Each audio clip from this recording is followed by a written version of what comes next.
Krishna Krishna Hare Hare Hare Rama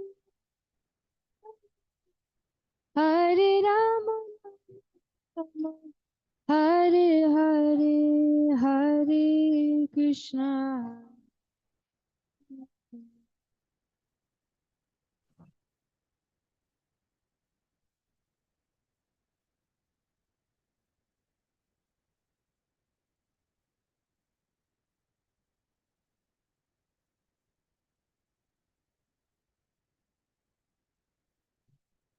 Hare Krishna,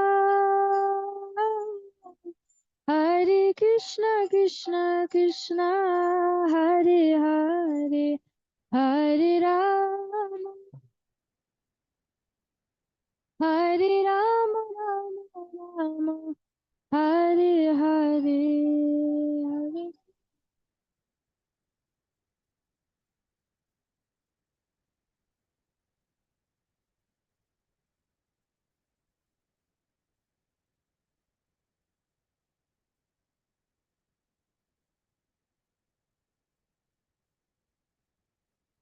Hare Krishna, Hare Krishna, Krishna Krishna, Hare Hare, Hare Rama, Hare Rama, Rama Rama, Hare Hare, Hare.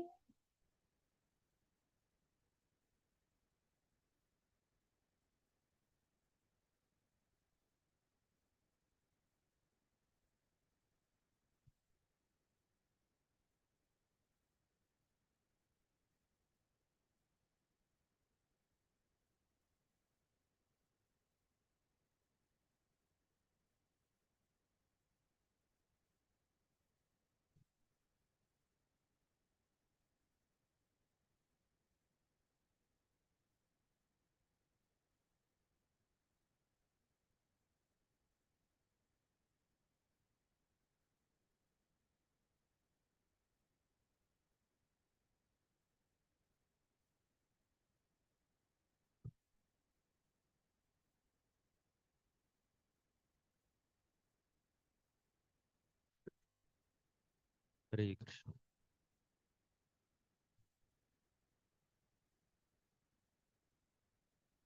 ओम नमो भगवते वासुदेवाय।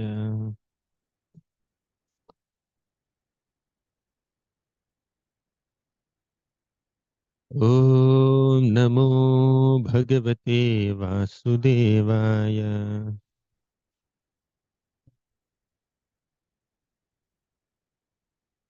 ओम नमो भगवते वासुदेवाय। ओम अज्ञानतिमिरान्धस्य ज्ञानाञ्जनशलाकया चक्षुरुन्मिलितं येन तस्मै श्रीगुरवे नमः। श्रीचैतन्यमनोभीष्टं स्थापितं येन भूतले स्वयं रूपः कदा मह्यं ददाति स्वपदान्तिकं। वन्देऽहं श्रीगुरोः श्रीयुतापदकमलं श्रीगुरून् वैष्णवांश्च श्रीरूपं साग्रजातं सहगण रघुनाथान्वितं तं सजीवं साद्वैतं सावधूतं परिजनसहितं कृष्णचैतन्यदेवं श्रीराधा कृष्णपादान् सहगण ललिता श्रीविशाखान्वितांश्च। हे कृष्ण करुणा सिंधो दीनबंधो जगत्पते गोपेश गोपिका कांता राधा कांता नमोस्तुते। तप्त कांचन गौरांगी राधे वृंदावनेश्वरी वृषभानुसुते देवी प्रणमामि हरिप्रिये। वाञ्छाकल्पतरुभ्यश्च कृपा सिन्धुभ्य एव च पतितानां पावनेभ्यो वैष्णवेभ्यो नमो नमः। नमो विष्णुपादाय कृष्णप्रेष्ठाय भूतले श्रीमते भक्तिवेदान्त स्वामिन् इति नामिने। नमस्ते सारस्वती देवी गौरवाणी प्रचारिणि निर्विशेषा शून्यवादी पाश्चात्यदेशतारिणि। जय श्री कृष्ण चैतन्य प्रभु नित्यानंद, श्री अद्वैत गदाधर श्रीवासादि गौर भक्तवृंद।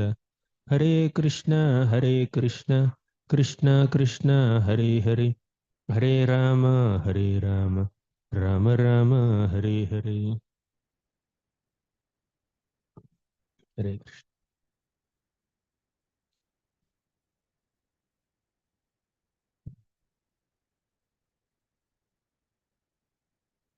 My humble obeisances to all the devotees who came for today's session. Today we will discuss on how to apply the teachings of Srimad Bhagavatam in our practical lives. While studying Srimad Bhagavatam, we learn so many principles. We encounter so many episodes, so many characters, so many uh, prayers, and so many cantos, so many chapters, so many shlokas. And we keep hearing them, but oftentimes the kind of feeling that appears in the heart of an average sadhaka after hearing the principles of Bhagavatam is that, will I ever be able to come close to this level of dedication, this level of surrender?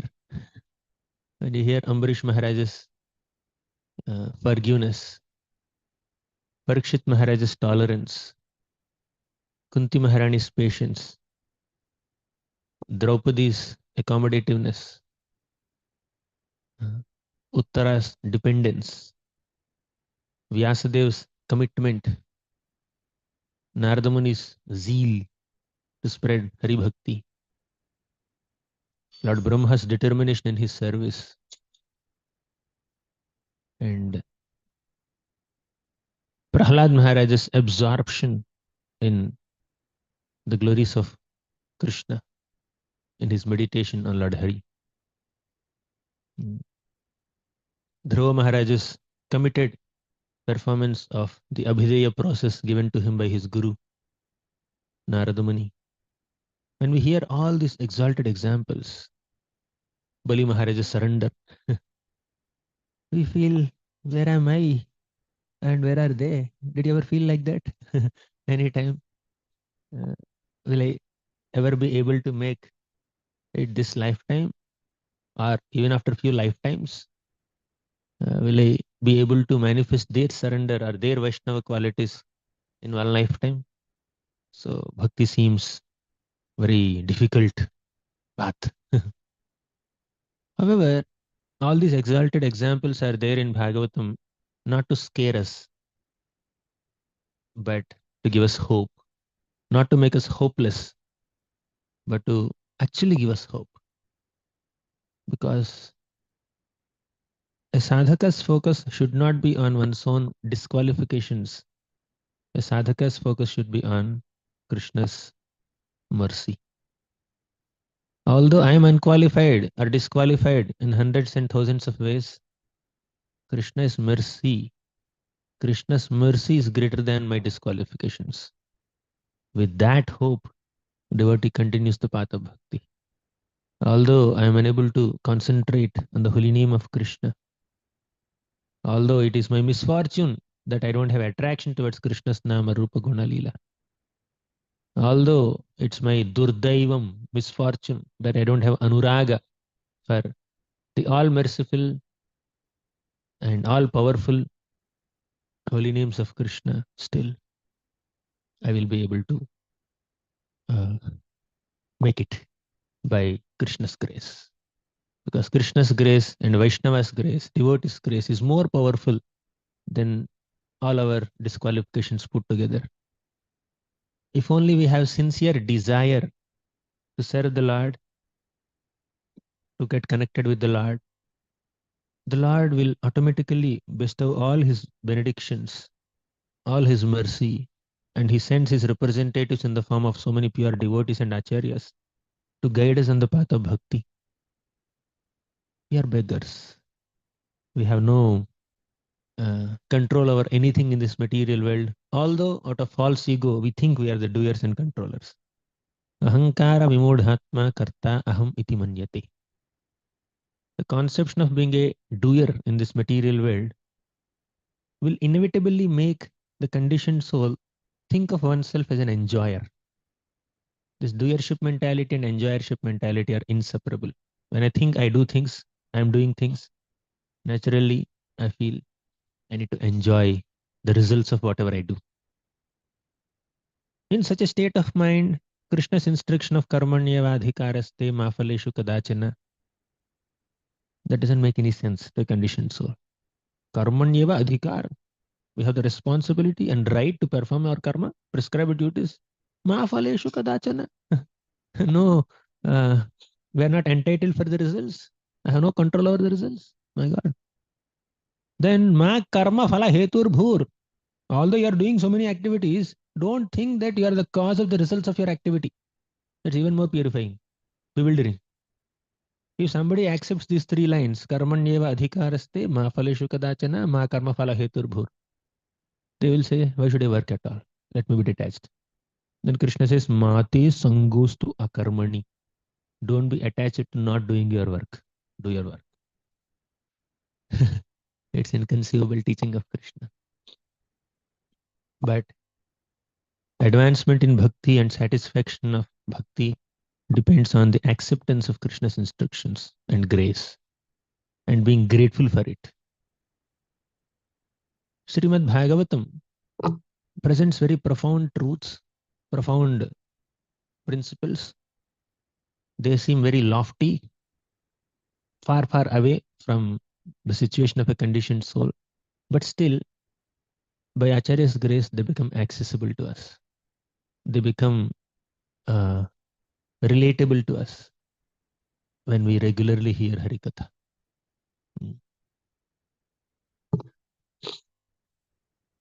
At the end of Srimad Bhagavatam, last canto, last chapter, there's a beautiful shloka. How to approach Srimad Bhagavatam, how to internalize Srimad Bhagavatam. Srimad Bhagavatam Purana Babalam Yadvaishnavana Priyam Yasmin Paramahamsyam Ekamabalam Jnanam Param Giyate Tatra Jnana Viraga Bhakti Sahitam Naishkarmyamaviskritam Tat Shrinvan Supathan Vicharana Paro Bhaktya Vimuchyennaraha. Srimad Bhagavatam is spotless Purana. Why it is spotless Purana? Other Puranas have some spots or what? Some contamination is there or what? What is this? Amala Purana. Puranam Amalam. Yes, there are some Puranas that are specifically prescribed for those who are in mode of ignorance. Some Puranas cater to the needs of those who are in Rajogun. And some Puranas cater to the needs of those who are in Sattvagun. But Bhagavatam is that Purana which is beyond all these three gunas. It is Amala Purana. That's why there is no contamination of material modes. Even in Bhagavad Gita, Krishna says, Traigunya Vishaya Veda Nistraigunyo Bhavarjuna. Traigunya Vishaya Veda, many Vedas, many Vedic literatures are presenting things in connection with the three modes, Sattvagun, Rajogun, Tamogun. But Nistraigunyo Bhavarjuna transcend the material modes. And right in the beginning of Bhagavatam, we have Dharma Projita Kaitavotra Paramo Nirmatsaranam Satam. Dharma Projita Kaitava. Kaitava Dharma. Our materially motivated practice of Dharma is kicked out right in the beginning of Srimad Bhagavatam. And pure Dharma. What is pure Dharma? Unmotivated, uninterrupted, devotional service unto Krishna is the pure Dharma and supreme Dharma of every living being. And that is propagated in Srimad Bhagavatam. Savai pumsam paro dharmo yato bhaktiradhokshaje ahaituki apratihata yayatma suprasidati. The supreme occupational duty, the supreme dharma of every living being. Dharma has multiple meanings, but one meaning is that one profound meaning is that it's the intrinsic nature, it's the inherent characteristic of a thing or a being. That is dharma. The intrinsic nature or characteristic of a living being is to serve Krishna. Jivera Swarupa hai Krishna Nityadas. Therefore, our supreme dharma is to serve Krishna. Savai Pumsam Paro Dharma. And that dharma, that bhakti has to be rendered to Krishna without any motivations and without any interruptions. Selflessly and seamlessly, causelessly and ceaselessly. That's why Bhagavatam is Amala Purana. Srimad Bhagavatam Purana Amalam Yadvaishnavanam Priyam. All Vaishnavas consider Bhagavatam very dear to their hearts. Who are Vaishnavas? Those who are non-envious. Yasmin Paramahamsyam Ekamamalam. Paramahamsas are those who are devoid of envy. Those who don't feel jealousy or discomfort in their hearts when others are flourishing in their bhakti. When someone else is learning Shastra better than us, someone else is singing better than us, someone else is managing different services better than us, are we genuinely rejoicing the success of another devotee? Are we genuinely celebrating the glories of other devotee? Or are we feeling discomfort, discontent? Why is going ahead? Why am I staying back like this? What's happening? You can take inspiration from them. You can learn from them. That's cool. That's fine. But envying another successful devotee, envying another devotee who is flourishing in Krishna consciousness, advancing nicely in bhakti and Guru Seva. So that envy will make one not understand Bhagavatam. Bhagavatam becomes inaccessible to someone who has envy in the heart. Just like Mohini Murti gave all nectar to the devatas and not to the demons. Similarly, Bhagavatam will reveal all its inner meanings to pure-hearted, non-envious devotees and not to people who are insecure, overwhelmed with inferiority complex. That's why Nirmatsaranam Satam Vedyam, to the degree you are non-envious, to that degree you can understand Srimad Bhagavatam. Coming back to our main shloka. Srimad Bhagavatam Puranamamalam Yad Vaishnavanam Priyam Yasmin Paramahംస్యమేకమమలం Jnanam Param Giyate. Param Jnanam. The supreme jnana, supreme transcendental knowledge is propounded in Srimad Bhagavatam. So this Srimad Bhagavatam doesn't give knowledge about any ordinary mundane subject matters. But Jnanam Param Giyate. What is Param Jnanam? Knowledge about Krishna's Nama, Rupa, Guna, Leela. That is Param Jnanam. Tatra Jnana Viraga Bhakti Sahitam Naishkarmyamaviskritam. Bhagavatam is meant to launch bhakti. Bhagavatam is doing avishkar, launching, inaugurating the process of pure devotional service, which is accompanied by jnana and viraga and naishkarmya.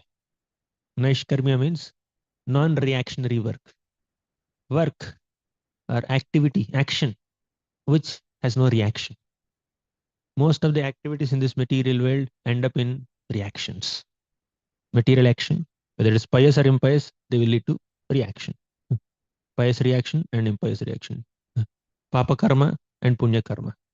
Both will keep us in the material world only. Whether you are in AC compartment or general compartment, you are in train only. Just because you are sitting in AC compartment, you can't reach the destination faster in India.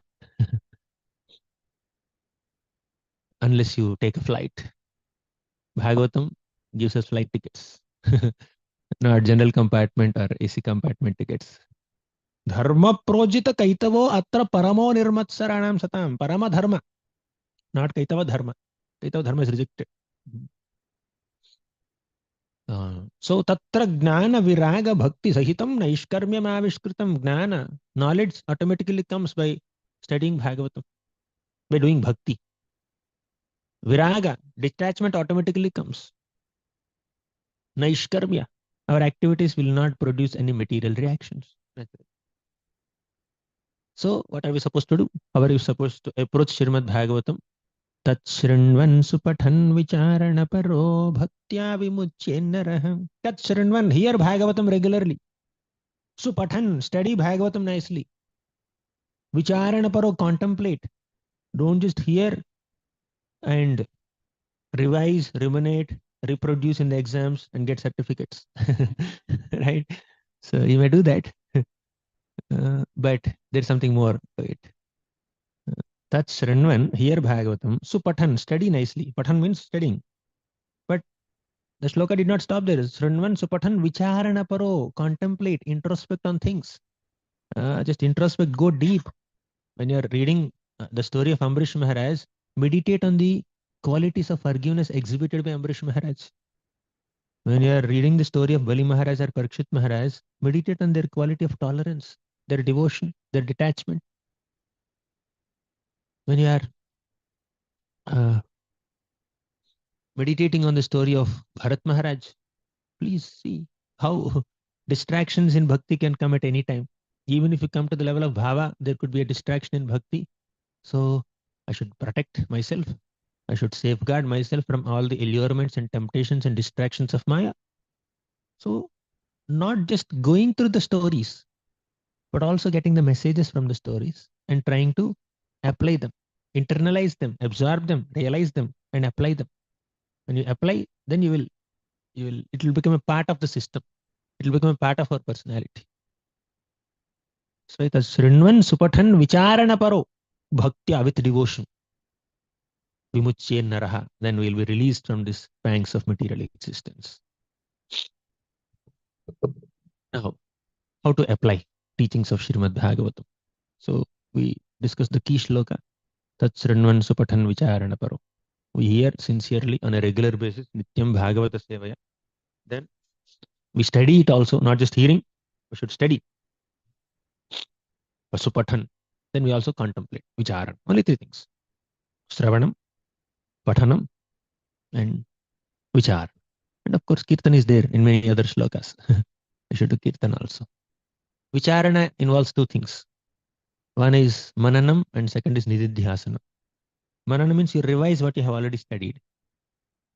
But Nididhyasana means you're contemplating, introspecting, going deep, analyzing things, not intellectually, not philosophically, not historically, not in a scholarly way, but in a devotional way. Bhaktya vimuchyen naraha. Tat sranvan supathan vicharana paro bhaktya vimuchyen. Our contemplation or introspection or analysis of Bhagavatam should be devotional analysis, not intellectual analysis, not linguistic analysis, not grammatical analysis, not historical analysis. Yeah, you can do that to some degree. Fine. Knowing some information is fine. But there's something deeper than that. If you're just caught up in the grammar only and the linguistic perspective only, if you're not internalizing the message and applying it, then what's the point? We are not here to become scholars or grammarians or linguists or poets or historians. We are here to become devotees of Krishna. Therefore, bhaktya, srinvan supathan vicharana paro bhaktya, with devotion, analyze the characters of Bhagavad. Within whatever time we have now, let's try to go through entire Bhagavad. All 12 cantos of Bhagavatam. Every canto we'll touch. And let's do Vicharana. Srinvan, Supathan. Supathan you must have done. Srinvan we must have done a little bit. But Vicharana. So let's identify one or two key lessons from each canto of Bhagavatam. How Bhagavatam nourishes us. First canto, for example. First canto of Bhagavatam presents very beautiful examples of great devotees like Kunti Maharani, Parikshit Maharaj, Narada Muni, Vyasadev, Draupadi, Pandavas, Uttara, so many exalted, Dharma, Dharma Devata, the bull, and Mother Earth, and few other episodes, Hastinapur Vasis, Dwarka Vasis, so many beautiful episodes. So what's the central theme of the first canto of Bhagavatam? Many are highlighted in different cantos, but let's take one moment in this vast canto that has 19 chapters. Parikshit Maharaj, the foremost hearer of Srimad Bhagavatam. He has been cursed to die within 7 days for an insignificant mistake of putting a dead snake around the neck of Shamik Rishi. Not a very great, grave mistake. It's mistake, definitely. It's an offense. Undoubtedly, it's an offense. Somebody's meditating, you can't just put a dead snake around him. It's a mistake. But the kind of punishment he got was like highly disproportionate to the offense he has committed. But how did he accept it? Let's try to internalize the mood of Parikshit Maharaj.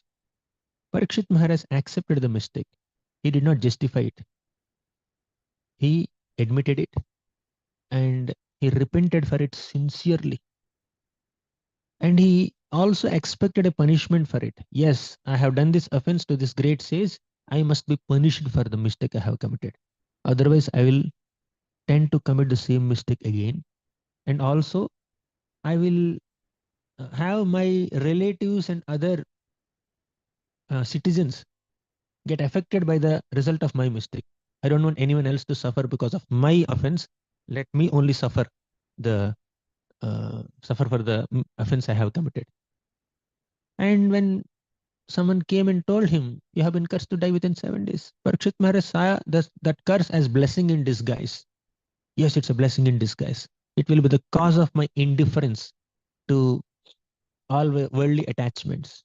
He gave his kingdom to Janamejaya and he uh, went to the bank of Ganga and he just took shelter of all the sages and said, Gayatha Vishnu Gatha. And as if someone has advertised this program, this Bhagavad Katha for 7 days, by Sukadeva Goswami to Parikshit Maharaj. So many sages, Brahmarshi, Rajarshi, Devarshi, Sanghaihi. So many Brahmarshis, Rajarshis, Devarshis, Munis, Yogis, they all assembled there without any invitation. Nobody has sent an SMS, RSVP. Right? They just manifested there. No prasad also, anyways. 7 days and 7 nights, no prasad. No hunger, no thirst. Because Pipantam tan mukham boja chutam hari kathamritam. When you're drinking the nectar of Hari Katha, there is no thirst or hunger. We are not at that level. Let's eat prasadam also. But Parikshit and all the other audience, they did not eat anything. They sat outdoor, not indoor also. Then just before Sukadeva Goswami arrived there, at the end of first canto, Parikshit Maharaj requests all the sages, I have absolutely no fear of that magical snake bird that the uh, sage has created to kill me. All I want is to hear Harikatha from all of you. पुनश्च भूयाद् भगवत्यनन्ते रतिः प्रसङ्गश्च तदाश्रयेषु महत्सु यां उपयामि सृष्टिं मैत्र्यस्तु सर्वत्र नमो द्विजेभ्यः. If at all I have to take birth again in this material world, I will take birth. I don't want liberation. I don't want release from this cycle of birth and death. I can take birth again. But I want three things. Bhagavatyanante ratihi. I want rati, attraction, devotion towards Krishna. Then prasangascha tadashrayeshu. I want the association of those devotees who have taken shelter of Krishna. Third, maitriyastu sarvatra. I want friendly, loving relationships with all the devotees, all the living beings in general. This is the aspiration. Out of hundreds and thousands of lessons that the first canto of Bhagavatam gives us, one lesson that we can recollect today is what is the aspiration of a devotee? What's a worthy aspiration? Three worthy aspirations: love for Krishna, association of devotees, friendly relations with all living beings who are ultimately amshas of Krishna, children of Krishna. We should not hate anybody. He did not hate the boy who cursed him. One Brahmana boy cursed Parikshit Maharaj to die in 7 days. And Parikshit took shelter of another Brahmana boy, 16-year-old Sukadeva Goswami, and heard Bhagavatam from him. He did not say, all these Brahmanas are like this. They keep cursing Kshatriyas. Uh, we should we should just curse them. We should punish them. They're Kalyuga Brahmanas. They're not real Brahmanas. He did not get into all that. No argument. Tolerance, devotion, and worthy aspirations.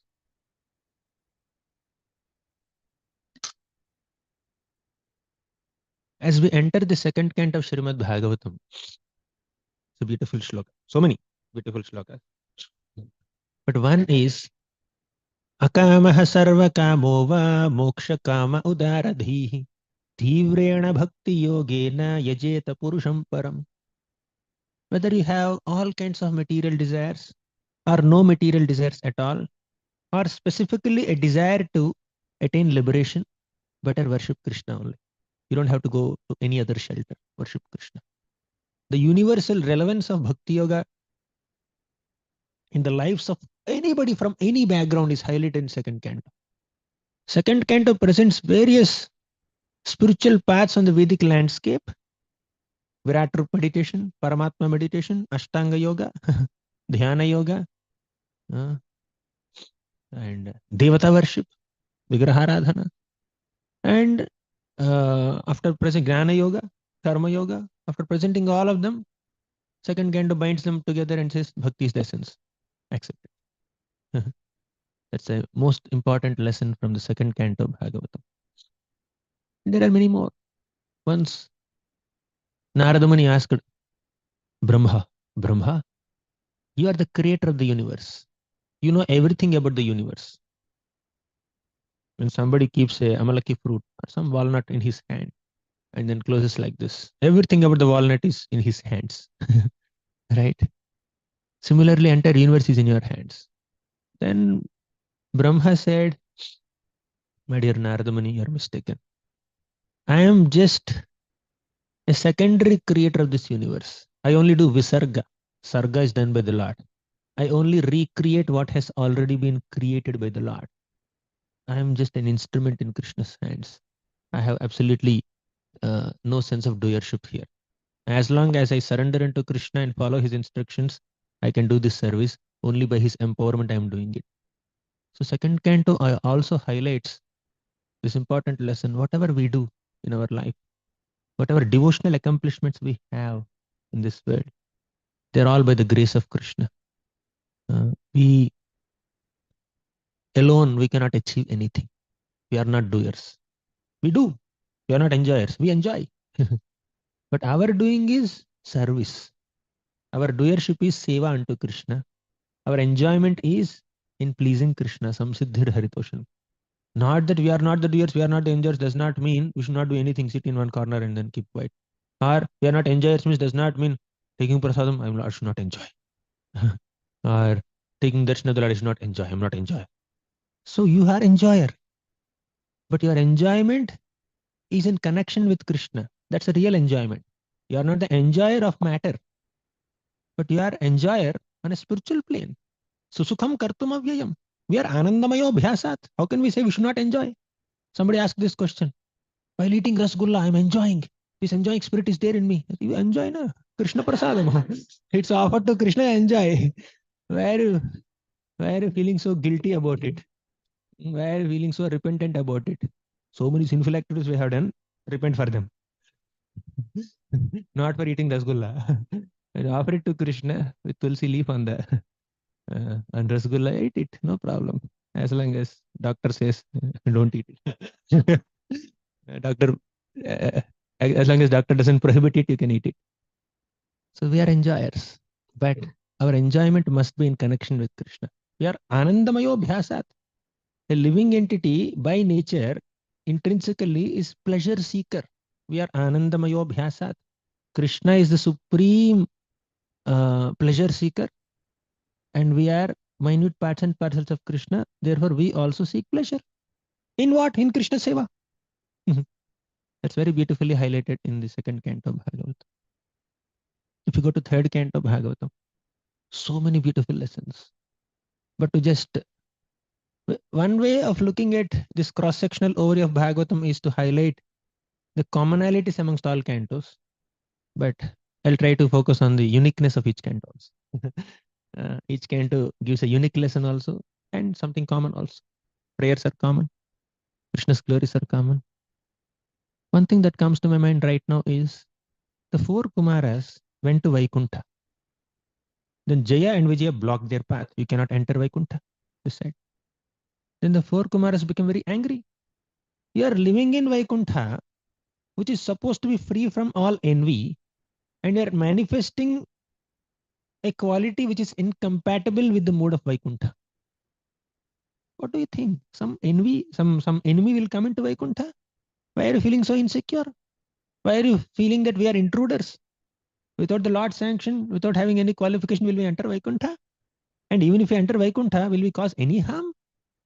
The Lord has no ability to protect himself or what? You are totally manifesting an incompatibility with Vaikuntha mood. This is called Bhagavad Pratikula Shila. Shila means character. Pratikula means unfavorable. Bhagavan means Krishna. You are manifesting Bhagavad Pratikula Shila.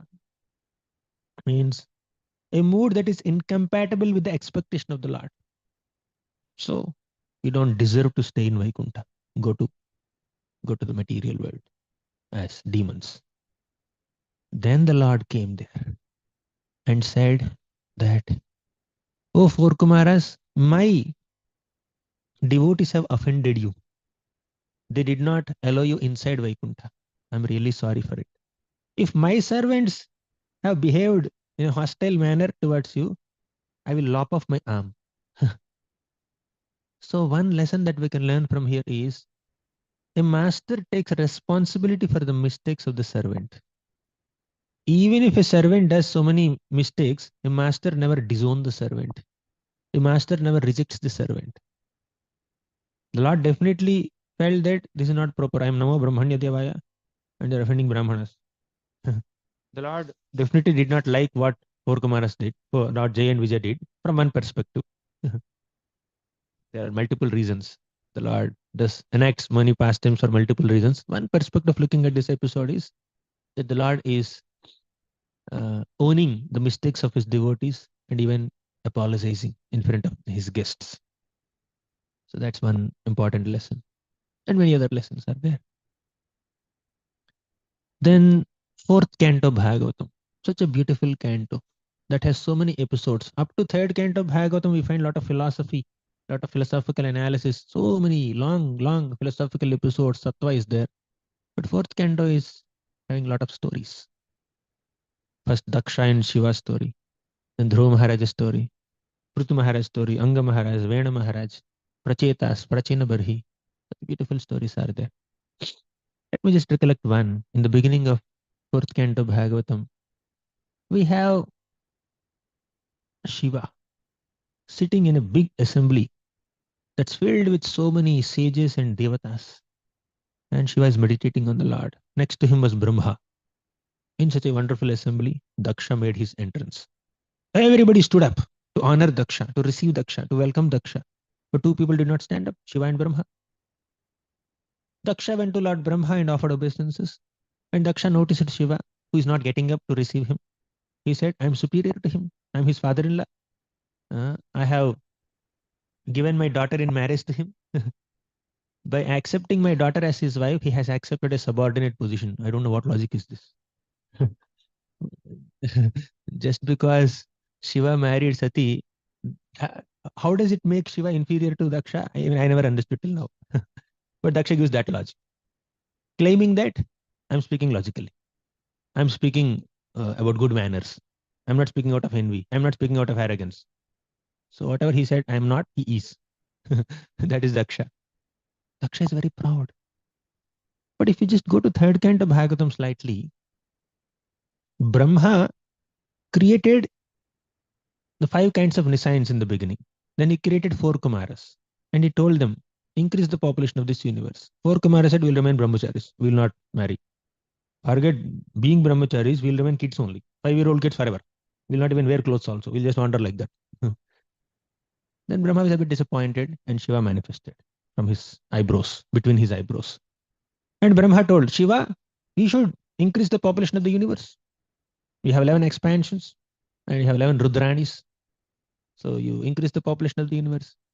And Shiva very obediently, very submissively tried to implement the instruction of Brahma. He created population who are also having a similar nature like him. And because Shiva is master of destruction, not creation, and is appointed to participate in creation, all the people whom he created started destroying everything that is being created. They even came to attack Brahma to kill him. Then Brahma called Shiva and said, better you go and chant Hare Krishna. You go to the forest, start meditating, take all your people also with you. I can't handle this disturbance. After that, and see, Shiva is the deity of false ego. he had absolutely no false ego. Although he is the deity of presiding deity of Ahankar, he has no Ahankar.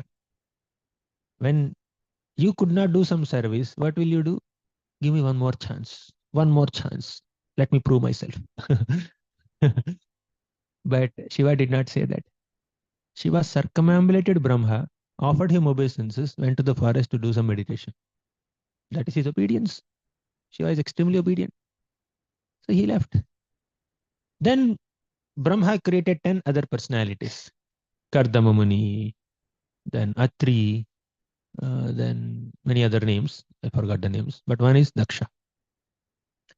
So all these 10 people were engaged by Brahma in creation, and Daksha is also engaged. Of all these people, Daksha is the first ranker in creation. He's expert.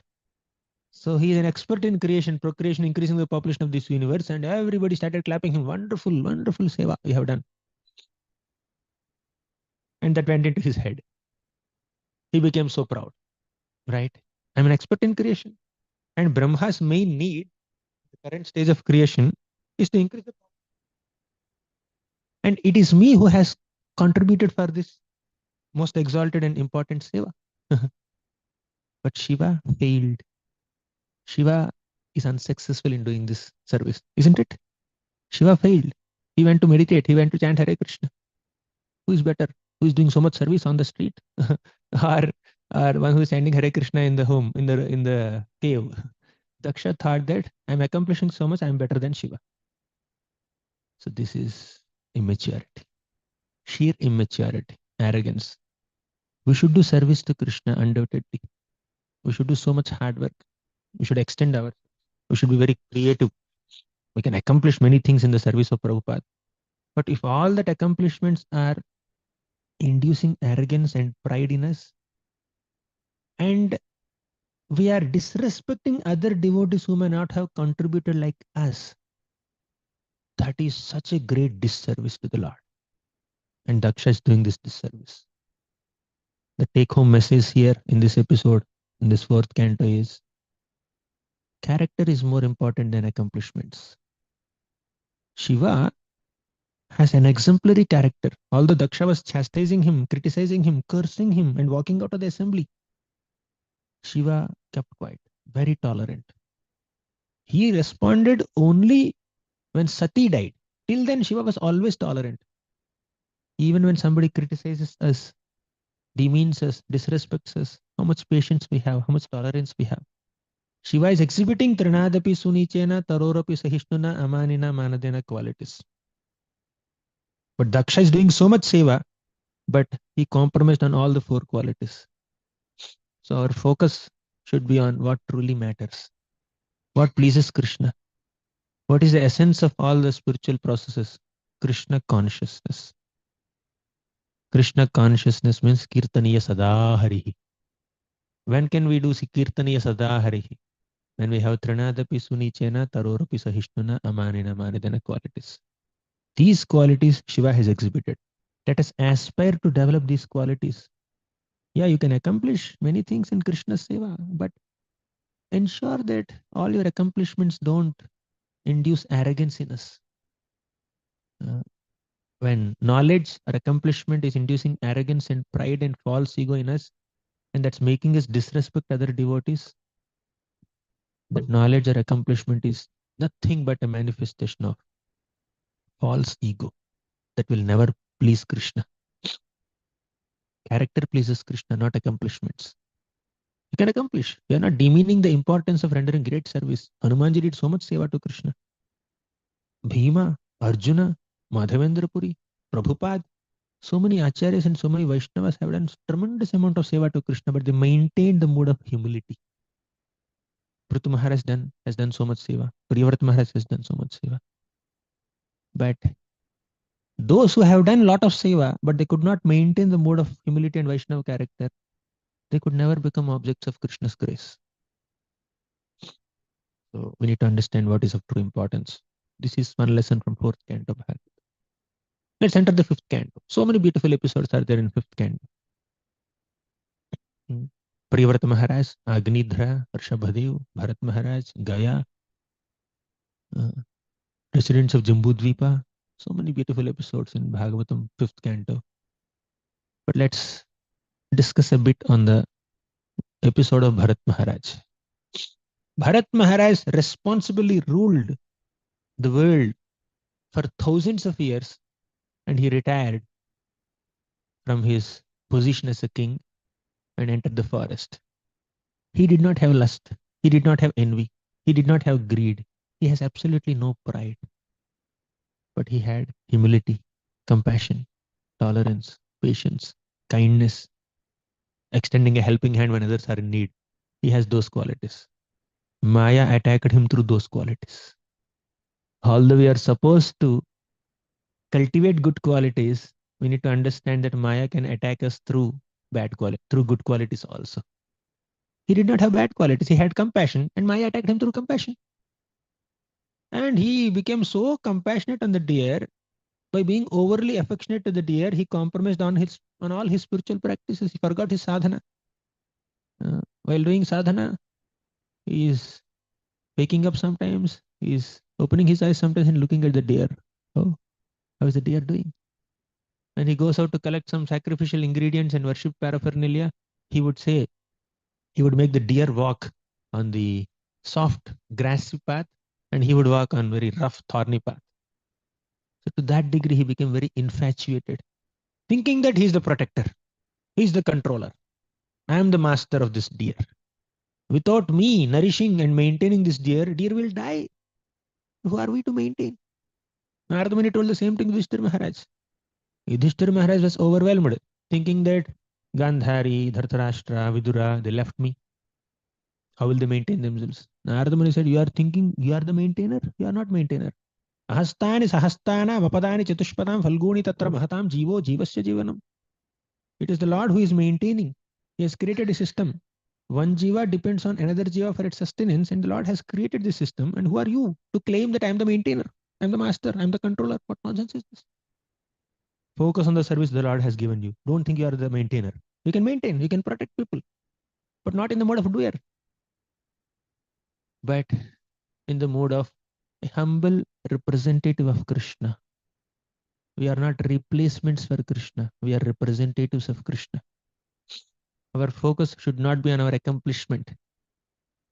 We should not be in accomplishment consciousness. We should be in instrument consciousness. Nimitta matram bhava savyasachin.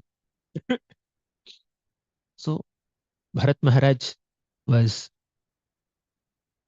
thinking himself to be the protector of this deer.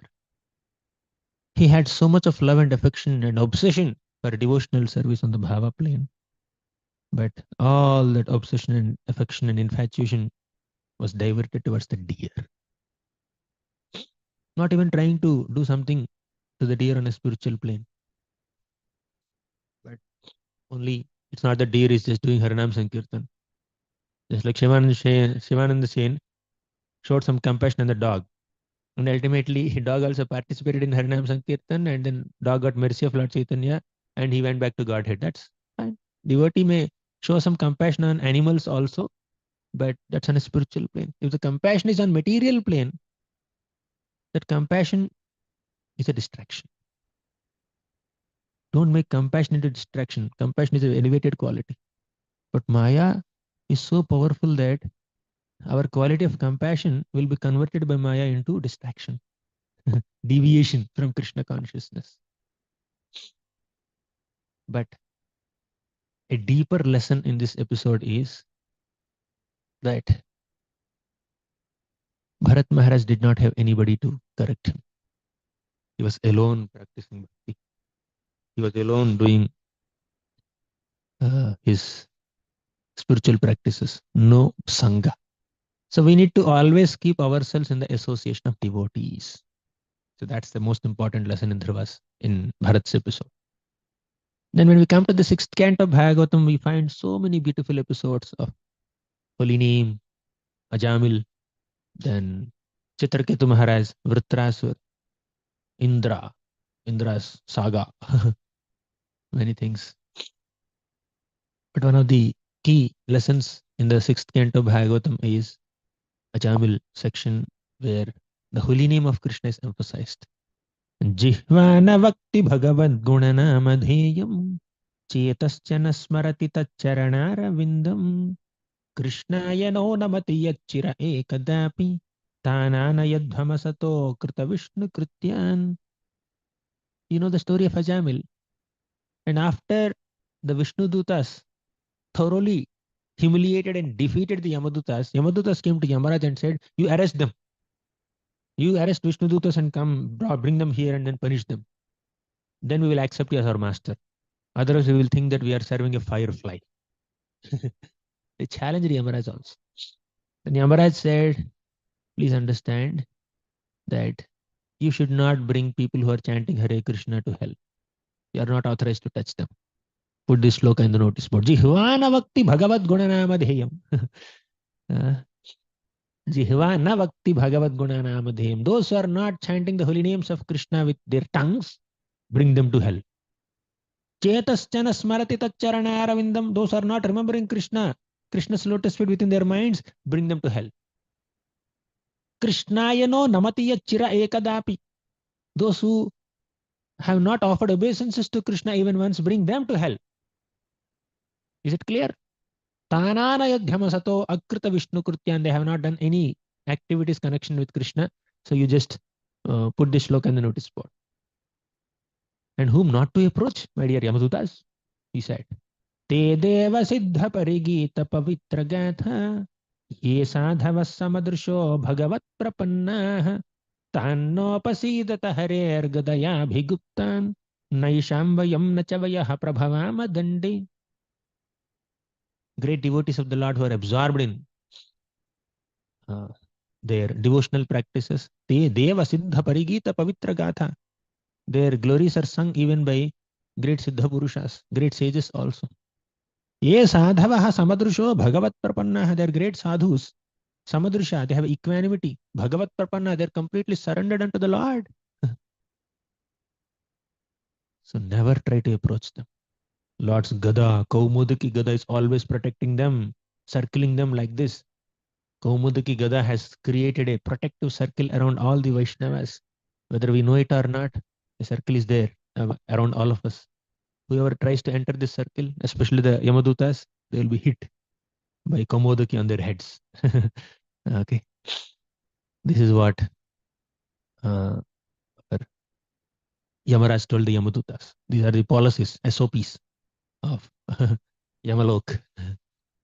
विष्णोर्नामैव पुंसां शमलमपहरत् पुण्यमुत्पादयच्च ब्रह्मादिस्थानभोगात् विरतिमतगुरोः श्रीपदद्वन्द्वभक्तिं तत्त्वज्ञानं च विष्णोर् इह मृतिजननभ्रान्तिबीजं च दग्ध्वा सम्पूर्णानन्दबोधे प्रभवतु भवतो भूतये कृष्णनाम.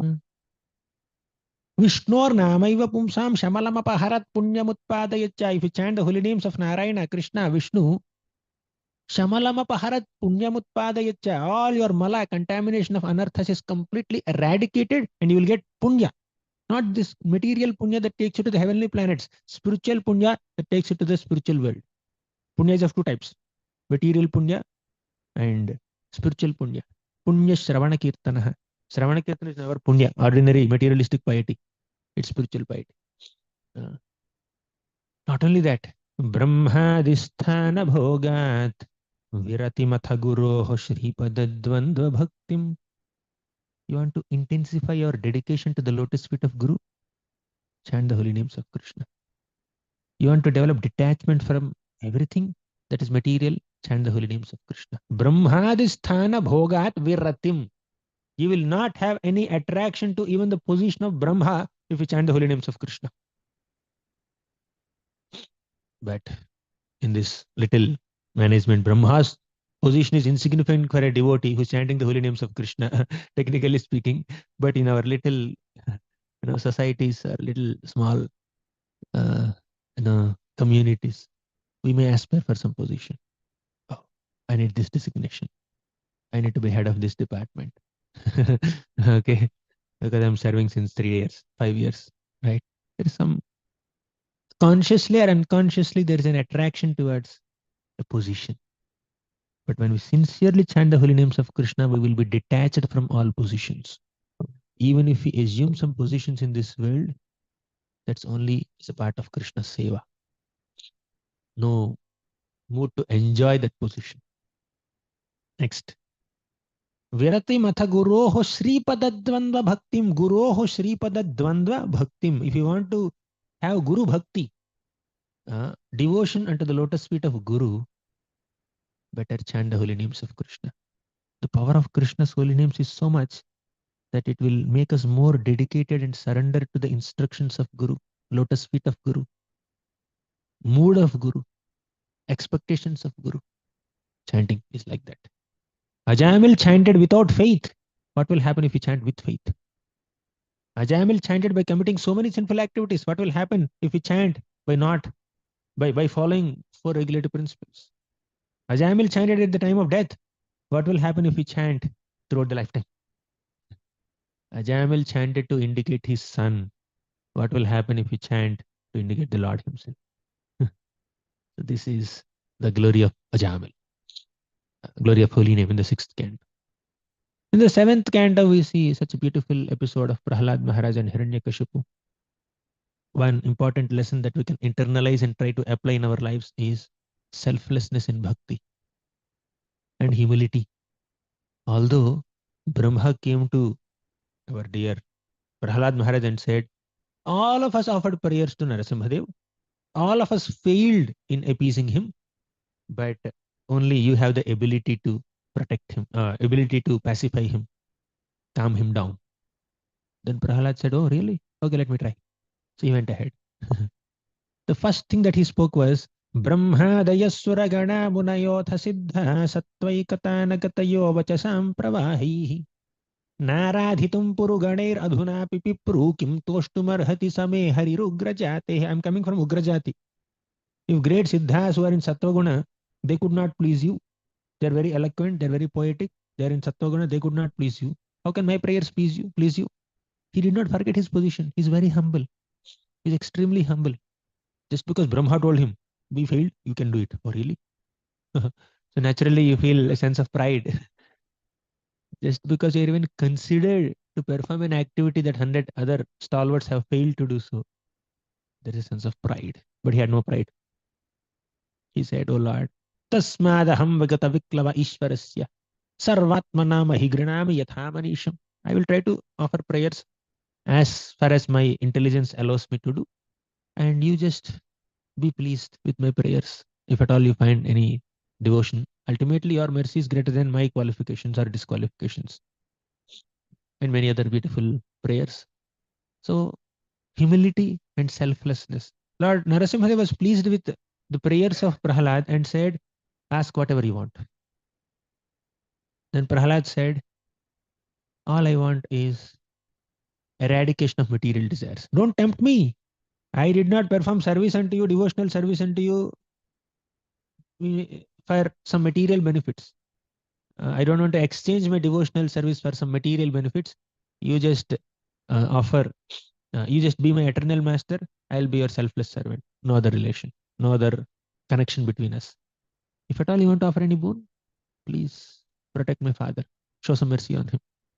So this is the mood of Prahlad Maharaj. Complete utter humility and dependence on the Lord. Absolutely no interest in any material desires. And praying for the upliftment of one who tried to kill him in 100 different ways. With absolutely no grudge. With absolutely no envy. With absolutely no pride.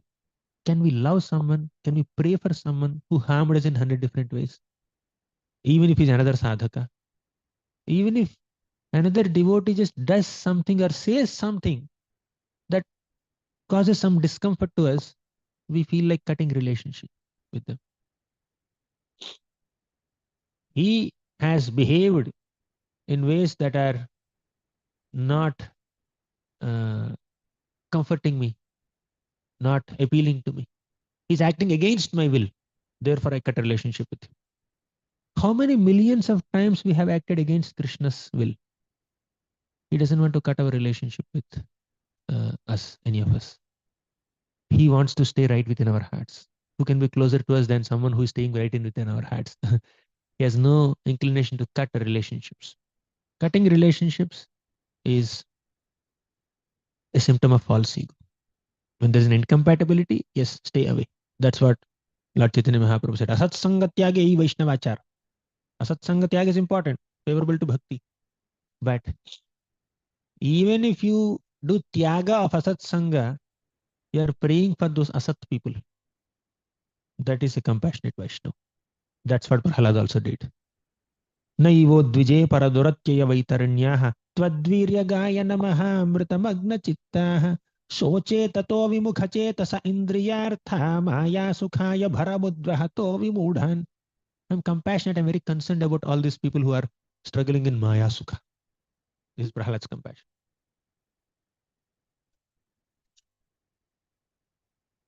Being a genuine well-wisher of someone who even harmed us. That's an important lesson from seventh canto, apart from many others. Then eighth canto, among so many episodes of Gajendra, Samudra Manthan, Bali Maharaj. Let's meditate a little bit for 2-3 minutes on Gajendra. Gajendra definitely prayed for liberation initially.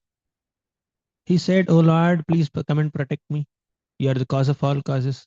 Namo namaste khila karanaya nishkaranaya adbhuta karanaya sarvagamamnaya maharnavaya namopavargaya parayanaya madrik prapanna pashupasha vimokshadaya मुक्ताय भूरि करुणाय नमोलयाय स्वांशेन सर्वतनुभृन्मनसि प्रतीत प्रत्यग्दृशे भगवते बृहते नमस्ते."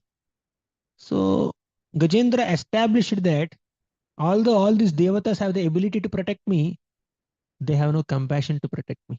They have no intention to protect me. Although all these elephants are concerned about me, compassionate on me, they have no ability to protect me, no capacity. Oh Lord, some people in this world has the ability to protect us, but they have no intention to protect us. And some people have intention to protect us, but they have no ability. Some people have compassion, but they have no capacity. Some people have capacity, but they have no compassion. Only you have both. Come and protect. Although initially he prayed for protection, Pashupasha Vimokshanaya, later he said, "Oh Lord, even after you protect me, don't think that I will continue in this animal body, ignorant animal body here. I want to be released from this ignorance." The real prayer of a devotee is not release from a material difficulty. The real prayer of a devotee is release from false ego, release from ignorance, release from a mentality to enjoy in this world. Difficulty comes. If the difficulty is helping me to take shelter of Krishna, what's the problem? No problem. I will just take shelter of Krishna. That's good. I'm connecting with Krishna. That's what Kunti Maharani also prayed. But the point is, I have an enjoyership mentality. I'm ignorant. I'm egoistic. Please destroy that. And Gajendra also, not just praying for protection. Gajendra described the glories of devotees who are actually exalted and they are really enjoying Krishna consciousness. Ekantino yasya na kanchanartham vanchanti ye vai bhagavat prapannaha atyadbhutam tacharitam sumangalam gayanta ananda samudra magnaha. Ekantino yasya nakanchanartham. Pure-hearted devotees will never desire for anything else, including protection from a material calamity. Because they are Bhagavat Prapannaha, they are completely surrendered unto the Lord. Then what is their excitement? What do they desire? Gayanta ananda samudra magnaha. They want to immerse themselves in an ocean of ecstasy, ocean of ananda. What is that ocean? Atyadbhutam tacharitam sumangalam. That is the ocean of the nectarian glories of Lord Krishna. Ati Adbhutam, extremely wonderful. Tat Charitam, Krishna's topics. Sumangalam, very auspicious. Samudra, they're like Samudra. They're like a very great ocean. They want to immerse themselves in this ocean of nectarian glories of Krishna. They don't want anything else. That's our prayer. Prayer is not release from material misery. Prayer is to get released from this lording over mentality, ego, ignorance. And prayer is for immersion in Krishna Katha, in the association of it. Is it getting too serious? I can't make you laugh because I myself. There is a beautiful shloka in the Padyavali. संसाराम्भसि संभृत भ्रम भरे गंभीरता पत्रया ग्राहेणाभिगृहीत मुग्रगतिना क्रोशन्तमन्तर्भयात् दीप्त्रेणाद्य सुदर्शनेन विबुधा क्लान्तिच्छिदा कारिणा चिंता संतति रुद्ध मुद्धर हरे मच्चित्तदन्तीश्वरम् संसाराम्भसि संभृत भ्रम भरे. You know what is our condition, whether we realize it or not, whether we realize it today or tomorrow or after 10 lifetimes, our condition is like this in this material world. Samsara ambhasi, we are caught in this ocean of material existence. Brahma bhare.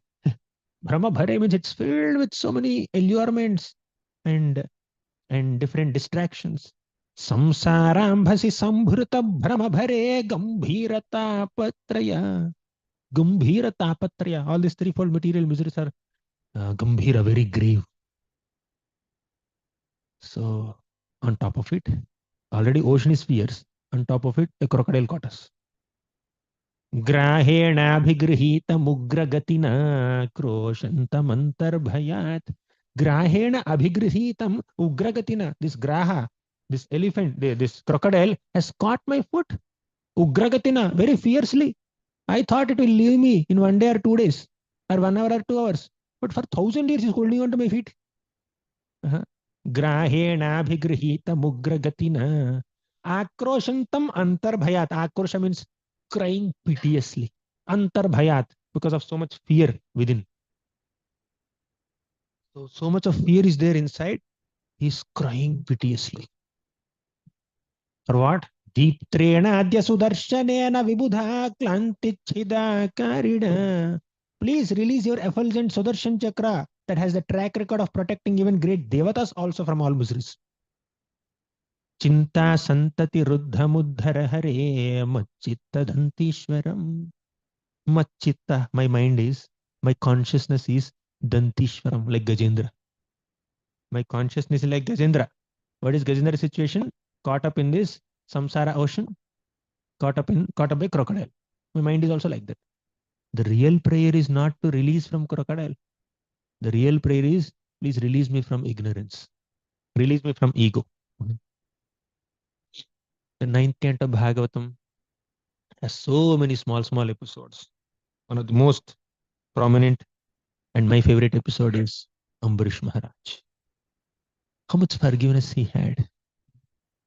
And one more thing, in Gajendra's episode, Gajendra is definitely delivered from ignorance and from crocodile. But the Lord also liberated Gajendra, liberated crocodile. See, consciously or unconsciously, with a positive emotion or negative emotion. If you hold on to the lotus feet of a Vaishnava, the Lord will liberate you also. Crocodile caught the lotus feet of Gajendra. Gajendra was a devotee. Gajendra is offering prayers. Although the intention was impure, still there is a transformation.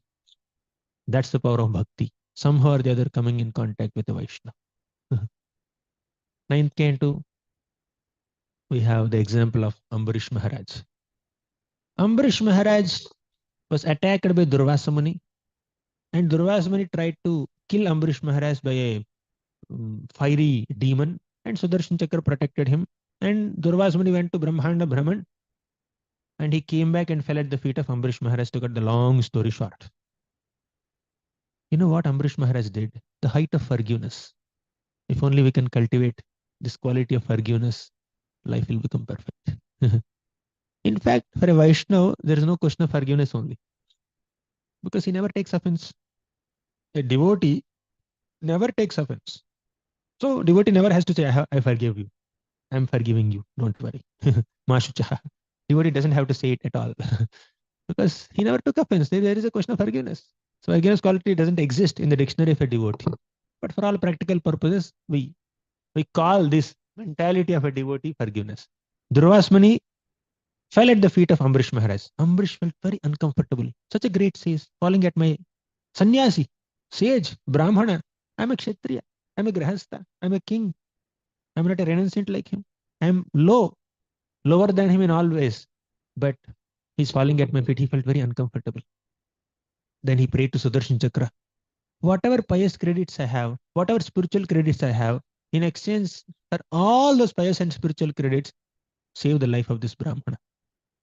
To that degree, Ambrish Maharaj is forgiving. Desiring the well-being of someone who tried to harm you and kill you. This is what Bhagavatam is teaching us. We can try. At least to be well-wishers of other people who must have helped us instead of being so self-centric. If Ambrish Maharaj can pray for the well-being of Durvasamuni, why can't we pray for the well-being of another devotee struggling sadhaka? I'll conclude remaining 4 cantos in few minutes. Mm. But you know what Ambrish Maharaj said? That Durvasamuni, you came to take prasad in my home, but I could not feed you. That one full year when Durvasamuni was doing Brahmanda Brahman, Ambrish Maharaj did not eat anything. His fasting extended for 1 more year. And when Durvasmuni fell at the feet of Ambrish Maharaj, he prayed for Durvasmuni and he said, can you please take prasad in my home? Can you just imagine the Vaishnava quality of Ambrish Maharaj? He is not thinking what great injustice has happened to himself, how he was being mistreated. When Durvasmuni fell at the feet of Ambrish Maharaj, he was not thinking, yeah, you deserve this. Fall at my feet. This is what you are supposed to be doing. He was not thinking like that at all. Acha, you have come back to your senses. I'm waiting for this, that you surrender unto me. Now your life is in my hands. If I don't pray, Sudarshan Chakra can do anything. Okay, shall I tell him? Shall I give a green signal to Sudarshan Chakra? He's not thinking like that. Sometimes we act like that with other devotees. See, I told you not to do it. Finally, you have come to me, right? I'll show you. Sometimes, as practicing devotees, also we kind of have a sense of doership, try to purify other people as if we are the purifying agents. The Lord has appointed us to purify the whole world, self-appointed purifiers of all sadhakas. But he's saying, I could not feed you. Can you please take prasad? You may think it's too sentimental, no logic. That's what Vaishnavism is. That's what Vaishnavism is. When another devotee is in trouble, you apply all logic. When somebody causes harm to you, then you exhibit patience, tolerance, forgiveness. That's what Amrish Maharaj is. So then, 10th canto Bhagavatam, it is an ocean of ecstasy. So many instructive lessons, but let's not discuss an instructive lesson. Let's discuss the sweetness of Krishna. In the 10th canto Bhagavatam, all the gopis are enjoying the company of Krishna. All the members of the cowherd community are enjoying the company of Krishna. One of the most enchanting episodes of entire 10th canto Bhagavatam is Govardhan Leela.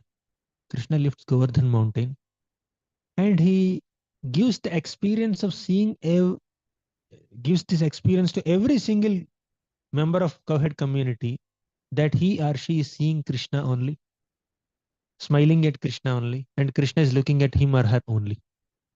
Of all the opulences that Krishna has or Krishna exhibits, the topmost opulence of Krishna is his intention to, is his desire to, is his zeal and endeavor to please his devotees. So Krishna reciprocates with the intense love and affection of his devotees, the Vrajavasis in 10th canto hundreds of times. So more than creating the material world in the 3rd canto, 2nd canto, more than manifesting this entire cosmos in the 5th canto, more than doing other Aishwarya pastimes in other cantos, the greatest uh, quality of Krishna is to manifest his sweetness in Vrindavan. Uh, many other beautiful episodes like Damodar Leela, Amrita Bhakshana Leela. Let's go to the 10th, 11th canto. 11th canto, one beautiful shloka. Many are there, but one beautiful shloka. त्वयोपभुक्तस्रग्गन्ध वासोऽलङ्कारचर्चिताः उच्छिष्टदासिनो भोगैः तव मायां जयेमहि. Srag means garlands. Gandha means sandalwood pulp. Vasa means clothes. So Krishna enjoyed all this paraphernalia offered by his devotees. And when we honor them, then we will be saving ourselves from fire. Then 12th canto of Bhagavatam, we actually began our class with 12th canto. 12th canto of Bhagavatam at the end discusses the glories of Bhagavatam. One shloka is Tadeva Ramyam Ruchiram Navam Navam Tadeva Shashvan Manaso Mahotsavam Tadeva Shokarnava Soshanam Drinam Yaduttama Shloka Yashonugiyate. Tadeva Ramyam Ruchiram Navam Navam. Let us relish that ever fresh Srimad Bhagavatam. Ruchiram, very tasty. Navam Navam always appears new. One reason why it appears new is we forget all the way here repeatedly. Another reason why it appears new is it always illuminates our perspectives in different ways. Just like a prism, we take a prism and then just move like this. Multiple colors will come in the sunlight, especially. Similarly, take one shloka of Bhagavatam, one episode of the Bhagavatam, keep moving like this. You will find very, very illuminating perspectives and lessons from that pastime. One shloka, my God, so many meanings it can reveal. Tadeva Shashwan Manaso Mahotsavam. That's the greatest Mahotsava, greatest celebration for the mind. Tadeva Shokarnava Soshanam Dranam. If at all you are getting overwhelmed by shoka, lamentation in this world, take shelter of Srimad Bhagavatam. Do Srinvan, Supathan, Vicharana. Just do these three things. Then Shokarnava can completely be vanquished and destroyed and dried up. Yaduttama Shloka Yashonugiyate. Because Bhagavatam glorifies the pastimes of Uttama Shloka. These are a few lessons and practical application perspectives of some episodes of Srimad Bhagavatam. Thank you very much. Granthara Srimad Bhagavatam ki jai, Srila Prabhupada ki jai. And I would like to express my heartfelt gratitude to all the devotees at ISKCON Silicon Valley. I am very, very inspired by your eagerness to hear Krishna Katha. That is enthusing me to meditate on the glories of Lord Hari. And apart from eagerness in Krishna Katha, doing so many services, one of the most exciting and enchanting qualities of this community is the personalism, love and affection that they shower upon all the devotees, upon each other, and upon visitors also. So I saw a wonderful example of Vaishnava relationships, good culture. One child has multiple mothers. Means so many mothers are showering affection on each child. The way they are treating children. I was in the kids camp last couple of days, and also friendly with each other, being conscious of each other's comfort, and a great enthusiasm to befriend with other devotees and only see good qualities of other devotees. This is Vaishnava culture. This is Sri Chaitanya Charitamrita culture. Last time also I came, and this time also I'm carrying a lot of sweet memories and a lot of inspiration, seeing the examples of wonderful devotees. So I am grateful to all of you in my travels. Main thing is not giving classes for me. The main thing is to gather inspiration from so many wonderful devotees who may not be known uh, to everybody, but they are doing their own sincere devotional service and contributing in their smaller communities and setting a good example uh, in their in their families or in their localities. So I get to meet a lot of such gem-like devotees, jewel-like devotees while traveling to different places. And here there are so many gems, so many jewels of Krishna. So thank you so much for being what you are.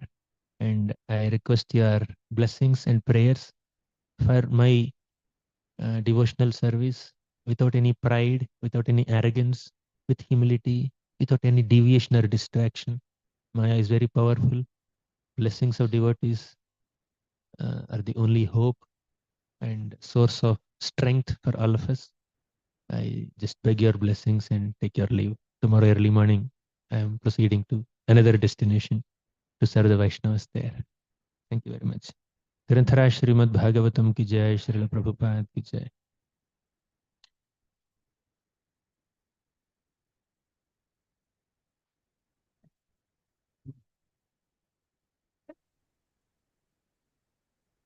Hare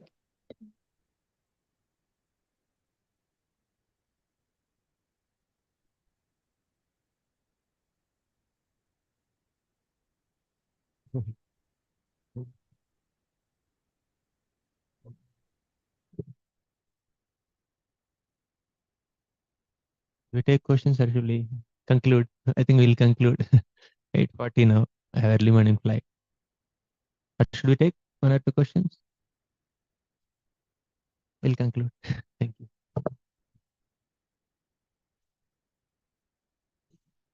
And sorry if I have caused any inconvenience to any of you in these last 3-4 days.